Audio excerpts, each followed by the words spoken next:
Good morning everyone. Today we will discuss coordinates in space. We have studied coordinate geometry of two dimensions where one is x-axis and another one is y-axis. That x-o-x dash is called x-axis and y-o-y dash is called y-axis. Right? Now, and what is O? O is called origin. Okay? ये सब कुछ हम पढ़ चुके हैं. कब पढ़ चुके हैं? 10th स्टैंडर्ड में. इस क्वाड्रेंट को हम कहते हैं फर्स्ट क्वाड्रेंट, इसको कहते हैं सेकंड क्वाड्रेंट, इसको कहते हैं थर्ड क्वाड्रेंट और इसको कहते हैं फोर्थ क्वाड्रेंट. इसका क्या मतलब हुआ? इसका मतलब हुआ एक्स ओ वाई हो गया हमारा फर्स्ट क्वाड्रेंट. ओके, देन हमारा वाई ओ एक्स डैश हो गया सेकंड क्वाड्रेंट और X dash O Y dash हो गया, this is Y dash, O Y dash हो गया हमारा third quadrant and X O Y dash हो गया हमारा फोर्थ क्वाड्रेंट.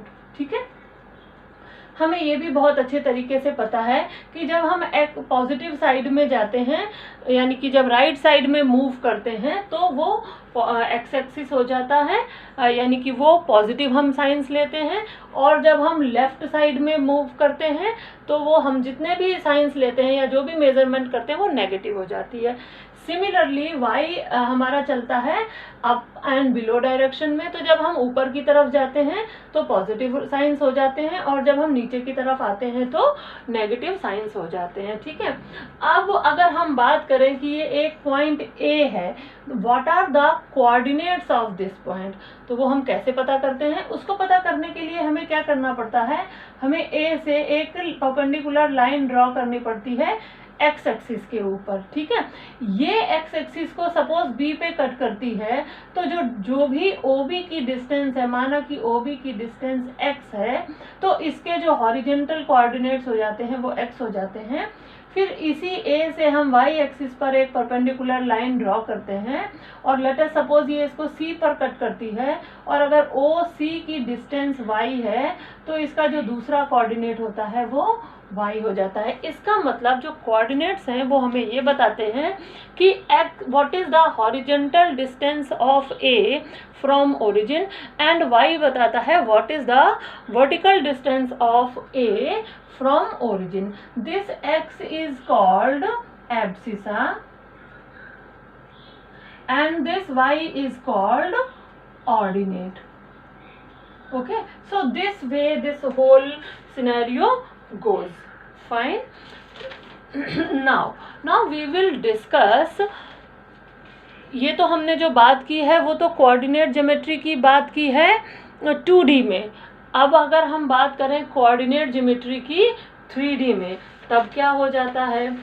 तब आप एक बात ध्यान से समझिए कि जब लेट अस सपोज हम अपने किसी रूम की बात करें तो 3D में कोऑर्डिनेट ज्योमेट्री का मतलब होता है, मान लीजिए हम किसी रूम में बैठे हुए हैं और उसमें कोई एक एयर पार्टिकल है.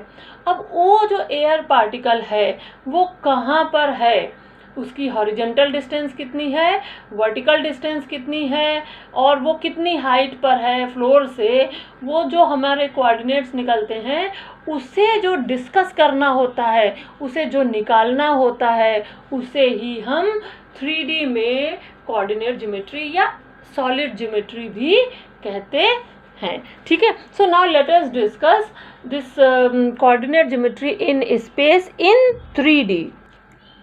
नाउ लेट अस सी कि हम किसी कमरे में बैठे हुए हैं, तो ये जो है ये हमारी पीछे की दीवार है, ये जो है ये हमारी साइड की दीवार है और ये फ्लोर है हमारा. What is this? फ्लोर. याद रखिए अगर किसी प्लेन में, अब ये एक प्लेन हो गया, एक दूसरा प्लेन हो गया और ये फ्लोर जो है हमारा तीसरा प्लेन हो गया. आप ध्यान से देखिए कि अगर हम किसी रूम में बैठे हैं तो एक दीवार, दूसरी दीवार और ये फ्लोर, तो दीवार एक पूरा प्लेन होता है ना, इसी तरह दूसरा दीवार भी एक पूरी प्लेन दीवार, बड़ी सी स्पेस होती है, और फ्लोर भी एक प्लेन होता है, पूरा बड़ा सा स्पेस होता है। तो जिस प्लेन में जो जो एक्सिसेस आते हैं उसे वो वाला ही प्लेन कहा जाता है। जैसे कि इस प्लेन में कौन सा एक्सिस आया है, इस प्लेन में आया है वाई एक्सिस और जेड एक्सिस, इसलिए हम इसे कहेंगे वाई जेड प्लेन। ठीक है, इस प्लेन में कौन कौन से एक्सिस आए, इस प्लेन में आया है एक्स एक्सिस और जेड एक्सिस, तो हम इस प्लेन को कहेंगे एक्स जेड प्लेन। सिमिलरली इस प्लेन में आया है एक्स एक्सिस और वाई एक्सिस, तो हम इसे क्या कहेंगे, एक्स और वाई प्लेन। ठीक है, देखो इसमें एक्स आया वाई आया, इसलिए हम इसे कहेंगे एक्स वाई प्लेन। ठीक है ना। तो now let us discuss shifting of a point P to Q from origin. So let the coordinates of P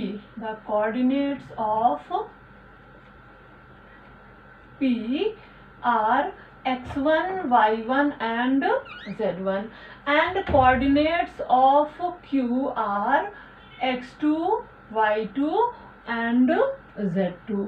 ठीक है, तो अब PQ, तो हमारा P का पोजीशन वेक्टर क्या हो जाएगा, पोजीशन वेक्टर ऑफ P का पोजीशन वेक्टर क्या हो जाएगा, this is x1i plus y1j plus z1k, और पोजीशन वेक्टर क्या हो जाएगा, Q का पोजीशन वेक्टर ऑफ Q हो जाएगा x2i y2j एंड z2k, ये हो जाएगा। ठीक है, तो अब अगर P का position vector x1i plus y1j plus z1k है और Q का position vector x2i plus y2j plus z2k है, तो PQ वेक्टर क्या हो जाएगा, then PQ vector will be OQ vector minus OP vector. ठीक है, अब यहाँ से देखिए OQ वेक्टर कितना है, x2i plus y2j plus z2k, और OP वेक्टर कितना है, minus x1i minus y1j minus z1k। तो यहाँ से हमें क्या मिल जाएगा, x2 minus x1i plus y2 minus y1j plus z2 minus z1k। तो ये हमारी शिफ्टिंग हो गई P से Q पर। जब हम शिफ्ट करते हैं P को Q पर तो हमारा पोजीशन वेक्टर भी उसी तरीके से शिफ्ट कर जाता है। Now let us find the distance between P and Q। अब हम क्या पता करेंगे, अब हम पता करेंगे distance between P and Q। कैसे पता करेंगे, चलिए हमें यानी निकालना है डिस्टेंस का formula between P and Q। अब देखिए हम क्या करेंगे, मैं क्या करूंगी, मैं P से एक परपेंडिकुलर ड्रॉ करूंगी जो कि इस फ्लोर यानी x ये y है और ये x है, तो xy प्लेन को L पर टच करता है। Q से भी मैं एक परपेंडिकुलर ड्रॉ करूंगी जो कि xy प्लेन को M पर टच करता है। ये देखो ये दोनों फ्लोर पर हैं, इसलिए इन दोनों की यहाँ पर हाइट सेम हो जाएगी, यानी सेम प्लेस पर जाकर टच करेंगे लेकिन थोड़ी से डिस्टेंस पर होंगे। तो ये L हो गया और ये M हो गया। मेरे बच्चे देखिए ध्यान से, ये x प्लेन पर है और ये xy प्लेन पर है और ये भी xy प्लेन पर है, तो इसमें z खत्म हो जाएगा क्योंकि इसमें हाइट तो है ही नहीं। जब ये फ्लोर पर पड़े हैं तो फ्लोर के कोई दो पॉइंट्स हैं तो उसमें हाइट तो है ही नहीं। अब मैं P से एक लाइन ड्रॉ करूंगी जो कि QM को L पर कट करती है। ठीक है, ये P से जो एक लाइन ड्रॉ की जो मैं QM को L पर कट करती। देखिए P के कोऑर्डिनेट्स हैं हमारे पास x1 y1 z1, तो L के कोऑर्डिनेट्स क्या हो जाएंगे, L के कोऑर्डिनेट्स हो जाएंगे x1 y1 और 0। ठीक है, सिमिलरली Q के कोऑर्डिनेट्स हैं हमारे पास x2 y2 z2, तो M के कोऑर्डिनेट्स क्या हो जाएंगे x2 y2 0। ठीक है, और अब हमें ये LM ये मुझे और लेना पड़ेगा, R ले लिया मान लीजिए, तो R के कोऑर्डिनेट्स अब हमारे पास क्या हो जाएंगे, ये L हो गया, ये M हो गया और ये R हो गया। तो R के कोऑर्डिनेट्स क्या हो जाएंगे, देखिए R कहाँ पर है, R उतनी ही हाइट पर है जितनी हाइट पर P है, तो R का Z जो है वो सेम हो गया, Z1 हो गया। अब R कहाँ पर है, R उसी पोजीशन पर है, बस थोड़ी सी नीची हाइट पर है जहाँ पर Q है, तो ये हो गया x2 और ये हो गया y2। तो इस तरीके से देखिए मुझे L, M और R के कोऑर्डिनेट्स मिल गए। अब ध्यान से देखिए that triangle PQR is a right angle triangle. जो पी क्यू आर है वो एक राइट एंगल ट्रायंगल है। तो अब फॉर्मूला क्या लगेगा पाइथागोरस थ्योरम के हिसाब से, P Q square is equal to P R square plus Q R square. ठीक है, अब पी आर स्क्वायर किसके बराबर है, एल एम और एल और एम के बराबर है, तो ये हो जाएगा L M square plus Q R square. ठीक है, एल एम के बीच में अगर हम डिस्टेंस का फॉर्मूला लगाएं एल और एम के बीच में, तो देखो हमें 2D में डिस्टेंस का फॉर्मूला पता है, क्या होता है, x2 माइनस x1 का whole square plus y2 minus y1 का होल स्क्वायर, क्योंकि इसमें तो z है ही नहीं, और 2D में हमें डिस्टेंस का फॉर्मूला पता है। अब बात आती है Q और R पर। तो देखिए Q और R में अगर हम डिस्टेंस का फॉर्मूला लगाएंगे तो x2 माइनस x2 0 हो गया, तो उसमें क्या डिस्टेंस है, केवल फर्क कहाँ पर है, z2 और z1 में है, तो क्या हो गया, या Q और R की अगर हम पोजीशन वेक्टर निकालें तो क्या होगा, z2 माइनस z1, तो पोजीशन वेक्टर हो जाएगा z2 माइनस z1 का whole square. Hence the distance formula यानी पी क्यू के बीच का जो डिस्टेंस फॉर्मूला हुआ वो हो गया under root x2 minus x1 whole square plus y2 minus y1 whole square plus z2 minus z1 whole square. बेटे आप ये याद रखिएगा कि यहाँ पर मैंने 2D में जो डिस्टेंस का फॉर्मूला है वो यूज़ किया है, और ये जो है ये जो हमारा है ये Q और R का जो पोजीशन वेक्टर का डिफरेंस है, एक Z2 पर है और एक Z1 हाइट पर है, तो जो ज़्यादा हाइट पर है उससे से कम वाली हाइट को अगर हम माइनस कर देंगे तो हमें QR की वैल्यू मिल जाएगी। तो this is the distance formula between P and Q. Now let us go for section formula. Before that, if you want, take a screenshot.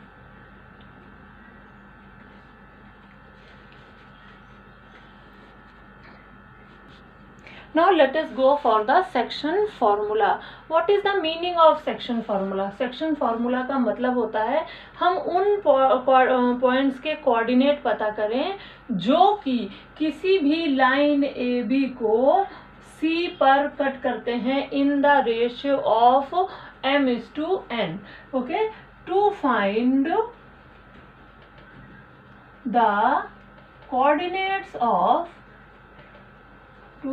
the coordinates of point C which divides AB, okay, which divides AB in the ratio m:n, जो कि किसी भी line A B को divide करता है C point m:n के ratio में। Okay, सो now let, ये हमें पता करना है, लेट पोजीशन वेक्टर ऑफ या position the coordinates of point A, let A is at x1 y1 and z1, और b जो है हमारा वो दिया हुआ है x2 y2 और z2 पर। ठीक है, अब हमें क्या करना है, हमें इस पॉइंट C के कोऑर्डिनेट्स पता करने हैं। तो सबसे पहले मैं क्या करूंगी, इस पॉइंट A से एक परपेंडिकुलर लाइन ड्रॉ करूंगी और इस पॉइंट B से भी एक परपेंडिकुलर लाइन ड्रॉ करूंगी जो कि फ्लोर को L और M पर टच करते हैं, और अब मैं यहाँ से L और N को मिला दूंगी, और मैं C से भी एक परपेंडिकुलर लाइन ड्रॉ करूंगी जो कि इसको भी किसी एक point let us suppose R पर कट करते हैं। ठीक है, नाउ अब मैं क्या करूंगी, मैं C से होती हुई एक लाइन ड्रॉ करूंगी जो कि A और B की इन परपेंडिकुलर लाइंस को कट करती होगी। So I am drawing a line PQ, this is P, this is Q, which cuts AB at C in the ratio m:n, जो कि AB को C पर कट करती है इन द रेशियो m:n पर। ठीक है, अब हम ध्यान से देखेंगे दैट बिटवीन ट्रायंगल C कहाँ पे डिवाइड कर रहा है इसको, m:n के रेशियो पे। तो अब हमारे पास दो ट्रायंगल्स हैं, ट्रायंगल PAC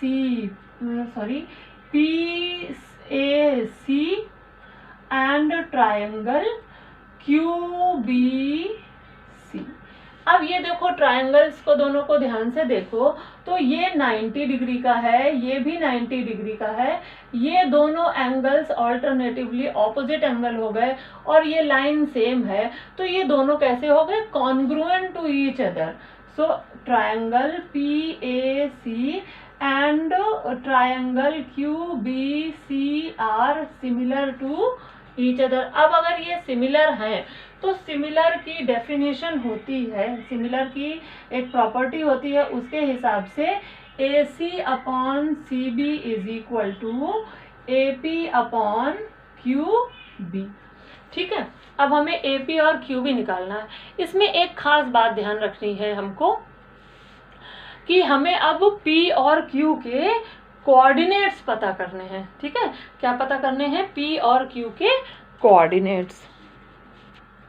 अब यहाँ देखिए एक खास बात ध्यान देने वाली थी कि A और B हमारी सेम हाइट पर हैं, तो ये हमारे जो Z1 और Z2 सेम हो जाएंगे, तो हमें क्या लेने पड़ेंगे? Z is equal to Z लेना पड़ेगा। क्यों ऐसा करना पड़ा? क्यों मुझे Z1 और Z2 को सेम लेना पड़ा? क्योंकि A और B सेम डिस्टेंस पर हैं। ठीक है ना, A और B कौन सी डिस्टेंस पर है? सेम डिस्टेंस पर है। ठीक है, अब मैंने मान लिया कि जो P के कोऑर्डिनेट, देखिए अब मुझे P के कोऑर्डिनेट्स भी लिखने पड़ेंगे वरना हम AP की वैल्यू नहीं निकाल पाएंगे। तो P के कोऑर्डिनेट्स क्या होंगे? देखिए A और P की केवल हाइट में फर्क है ना, तो लेट अस सपोज P के कोऑर्डिनेट्स हैं x1 y1 और z1 और Q के कोऑर्डिनेट्स हैं x2 y2 और z2।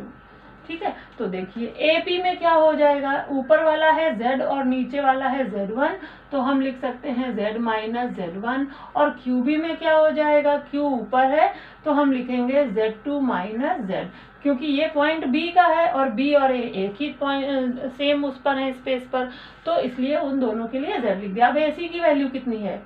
M है देखिए, और CB की वैल्यू कितनी है? N है। ये हो गया Z minus Z1 upon Z2 minus Z1। जब हम इसे Z2 माइनस Z, जब हम इसे सॉल्व करेंगे तो हमें मिलेगा Z is equal to MZ2 plus NZ1 upon M plus N। ठीक है, ये कोऑर्डिनेट्स कब मिले? ये कोऑर्डिनेट्स मिले when C divides A and B in the ratio of M:N internally। ठीक है, सिमिलरली हमें क्या मिल जाएगा?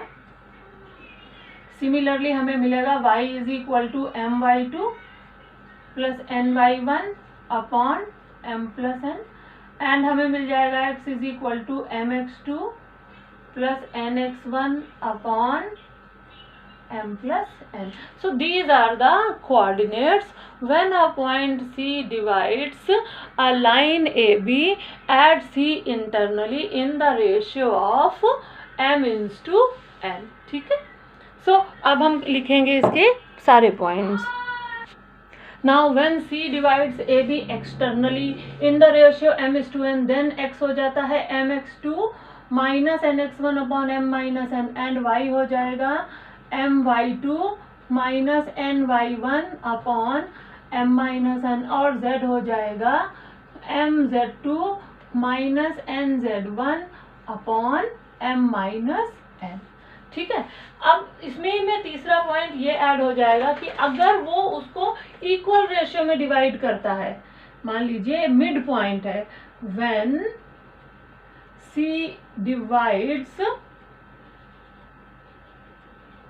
divides AB at mid point. अब मिड पॉइंट पर है तो क्या होगा? M is equal to N। ठीक है, M is equal to N हो जाएगा। तब हमें देखिए क्या मिलेगा? तब हमें मिड पॉइंट है, इसका मतलब इंटरनली डिवाइड कर रहा है। ठीक है, मैं लिख देती हूँ यहाँ पर मिड पॉइंट है तो इसका मतलब इंटरनली डिवाइड कर रहा है। तो x क्या हो जाएगा? MX2 plus MX1 upon M plus N। देखिए M और N कट जाएगा, हमें मिलेगा x2 plus x1 by 2। Similarly हमें y के लिए मिलेगा y2 plus y1 by 2, and similarly हमें z के लिए मिलेगा z2 प्लस z1 बाई 2। इस तरीके से हमको सारे जो भी पॉइंट्स हैं वो सारे मिल जाएंगे, ठीक है। So this is the section formula, all about section. So this was all about section formula. Let us take few questions and solve that questions using section formula. Now the question is, find the ratio in which the sphere x square plus y square plus z square is equal to 350 divides the line joining the points 3, -1, 2 and 9, -3, 6. Let us find its solution. ठीक है, अब ये कह रहे हैं कि suppose ये एक लाइन है, ये इस तरह से, जो कहीं पे 3, -1, 2 है और ये है 9, -3, 6। इसको एक स्फीयर है यहाँ कहीं पे कट करता है, डिवाइड करता है इसको। स्फीयर इस तरह से डिवाइड करता है। एक स्फीयर मैंने बनाया, मैं पूरा नहीं बना पा रही हूँ, पर इसको यहाँ पर कट करता है, ठीक है। ओके, नाउ अब हमने ये मान लिया, let the line joining B 2 points. ये जो हमारी है वो कहाँ पे, let us suppose now let ये सी पॉइंट हो गया। So let C is equal to x1, या हम ले लें x y एंड z, ठीक है। और हम ये मान लेते हैं कि लेट वो इसको λ/1 पे डिवाइड करता है। सो let C divides A and B, AB at x, y, z in the ratio λ/1। तो हमने क्या मान लिया कि एक पॉइंट ए है जो 3, -1, 2 है, एक पॉइंट बी है जो 9, -3, 6 है। वो उसको एक स्फीयर जो है सी पॉइंट पर डिवाइड करता है at X Y Z point पर इन द रेशियो λ/1 में, ठीक है। तो अब मैं सबसे पहले सेक्शन फॉर्मूला अप्लाई करूंगी। कौन सा section formula? Which divides a line A B at C internally, ठीक है। तो x की वैल्यू क्या हो जाएगी तब हमारी mx2 plus nx1 upon m plus n। m हमारा लैम्डा है तो हमें मिलेगा लैम्डा। x2 कितना हो जाएगा 9 और x1 कितना है हमारे पास 3, ठीक है, upon lambda plus 1। Similarly y कितना हो जाएगा? y हमें मिलेगा my2 plus ny1 upon m plus n। तो अब हमें क्या मिला? m कितना है? m है लैम्डा, y2 है -3 लैम्डा 3 प्लस 1 और y1 है -1 तो -1 अपॉन लैम्डा प्लस 1। तो अब हमें y की वैल्यू कितनी मिल गई? हमें मिल गई -3 लैम्डा -1 अपॉन लैम्डा प्लस 1। और अब हम z की वैल्यू निकालेंगे तो z कितना दिया हुआ है हमारे पास? mz2 plus nz1 upon m plus n। तो m कितना दिया हुआ है? लैम्डा। z2 कितना है? 6, n हो गया 1, z1 कितना है? 2, 1 into 2 is 2 upon lambda plus 1। तो ये हमारे पॉइंट्स आ गए सी के, जो कि सी के कोऑर्डिनेट्स कितने आ गए? एक्स वाई जेड, जो कि हमें आ गए। अब ध्यान से देखो कि ये सी है कहाँ पर? ये सी इस लाइन पर भी है और ये स्फीयर पर भी है ना। इसका मतलब ये हुआ कि ये जो सी के जो कोऑर्डिनेट्स हैं वो इस स्फीयर को सेटिस्फाई करेंगे, है ना। सो लेट अस से कि ये इस स्फीयर को सेटिस्फाई कैसे करेंगे, देखते हैं, चलो, ठीक है। So let's check it out. Now when we solve this we will get a quadratic equation in this way. See, 9 lambda plus 3 whole square plus 3 lambda plus 1 whole square plus 6 lambda minus 2 whole square which is equal to 350 lambda plus 1 whole square. When we open this and solve it, we will get a quadratic equation which can be easily solved, because calculators are allowed in engineering and BCA exams, so which can be easily solved using your calculator. इसको simplify कीजिए, simplify and solve, okay, and you will get the required answer. Thank you very much.